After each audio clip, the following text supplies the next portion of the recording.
Good evening, I'm Conchetta Callahan. Thanks for joining us tonight. Some QCA troops are getting a big welcome home. Marissa Pendergrass talks to one family who's happy to have their soldier back.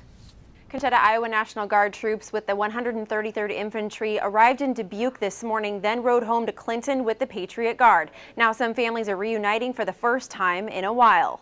Waiting for our dad to come home. Army daughters Abigail Langston, Jade Langston, and Brittany Adams say they're proud of their dad and already have some big plans. We want to get a puppy for my dad because when he's coming home, he wanted to get a pup. He wanted to get a dog. Now the Langston family is back together and sharing a special moment. Master Sergeant John Langston says after cheers and applause from this welcome crowd, he's feeling a rush of emotion that's hard to put into words. It's cool. It's wonderful. I can't explain.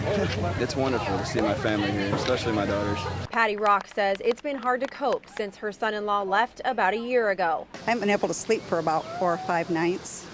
I'm very aware of what they were doing over there.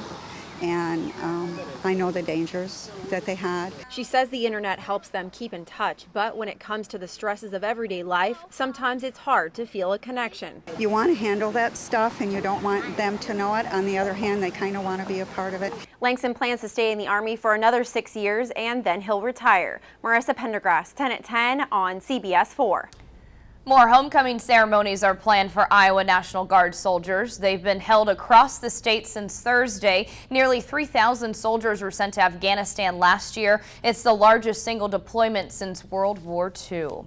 220 area soldiers are back home in the arms of their families tonight after nearly a year apart. Much of it spent fighting in Afghanistan. The men and women with the 1st Battalion, 133rd Infantry 2nd Brigade Combat Team of the 24th Division in Dubuque and Clinton tonight after 2 very special ceremonies. KWQC's Bailey Dietz starts us off in Clinton, where the community welcomed its loved ones with open arms. I'm really happy that he's coming home. Front and center at the Iowa National Guard Armory in Clinton are 3 little girls waiting for the first glimpse they've had of their father in months. We think this is very strong and stuff, standing up for our country. The caravan makes its way all the way from Dubuque and into the home stretch. They're coming! The Stars and Stripes and dozens of supporters line the route, and with the blare of sirens and rumble of motorcycles, the wait is over. It's hard to explain. It is really hard to explain. I've been waiting for this day, so. And it's more of the same for the other soldiers embracing their loved ones. Kind of gut-wrenching, really. Like a week and a half before I came back on leave, she was born. So in January. There's really absolutely nothing like it. You get to hug your mom. I'm happy he's home. I'm happy this is over. It's been a long year. He went in right after graduation. And I'm happy they're home for all of them. For many others, this wasn't the first deployment. They say progress is being made on an important mission, and now more and more soldiers part of Operation Enduring Freedom will be able to return home. But the focus for this group now is on being home, which Staff Sergeant Scott Murray and his wife decided to leave as a surprise to their 3 children. It'll be really good.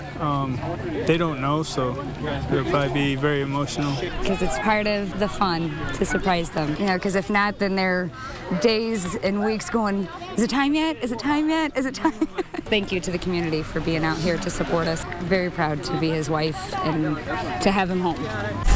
In Clinton, Bailey Dietz, KWQC HD News. Bailey, thank you. And the Clinton welcome happening less than 2 hours after a ceremony in Dubuque. And as spacious as the Grand River Center is, as Becca Hobbiger reports, it could hardly contain the joy, excitement, and cheers of the more than 2,000 people who filled it today. An official ceremony welcomed home the more than 200 members of the 133rd. For Ona Weigel, who spotted her husband as he entered the room, right here, couldn't end soon enough.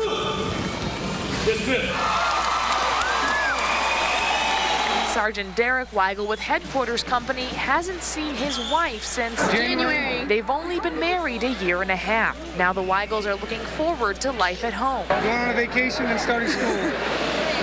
Other reunited couples, such as Sergeant Drew Cox and his fiancée Candace Yeldon, have a very specific goal in mind. She wants me to go to this Harry Potter movie that she's been waiting for me to actually go see. The two are getting married in the fall and have been planning the Dubuque wedding long distance. We've been trying to keep in contact over Skype. Like, I'll be like, okay, honey, this is who we have for caterers, or this is who we have for colors. She saw her fiancé 2 months ago when he was on leave, but today was just as thrilling. It didn't really hit until this morning whenever I was like, oh my God, he comes home today. And it was just really exciting. Everybody's like, aren't you so excited? I'm like, you don't even understand. Sergeant Cox felt the excitement of the welcome home event. A little overwhelming, but in a very good way.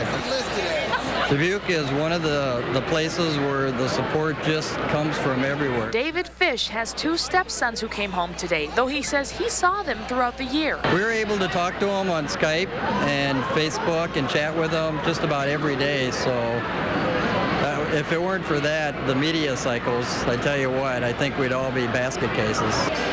Soldiers, of course, kept in touch with loved ones while away, but are now embracing being back home.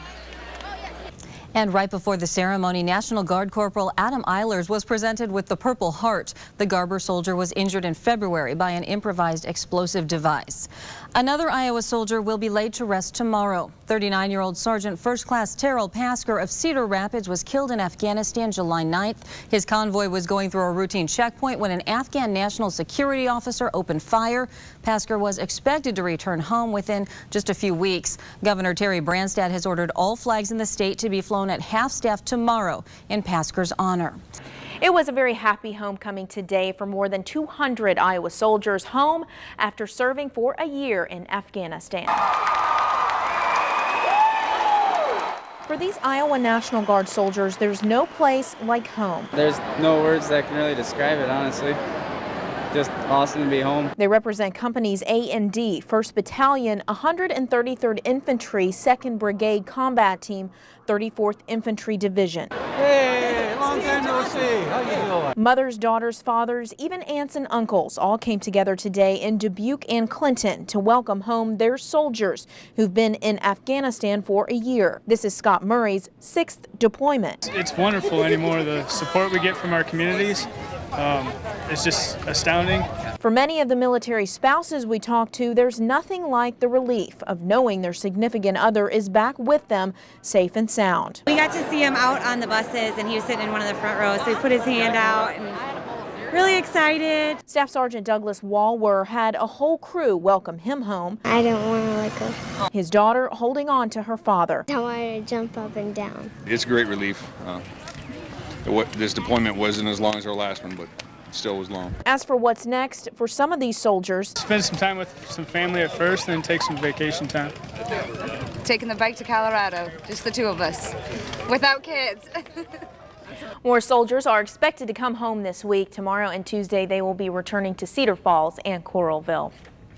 One Iowa National Guard soldier who wasn't able to come home is being honored tonight for giving his life for his country. Terrell Pasker was killed July 9th in Afghanistan. Visitation was held this morning in Cedar Rapids. Pasker was expected to return home within just a few weeks. His funeral will take place tomorrow at 10:30 in the morning at the River of Life Ministries with burial at Mount Calvary Cemetery, both in Cedar Rapids.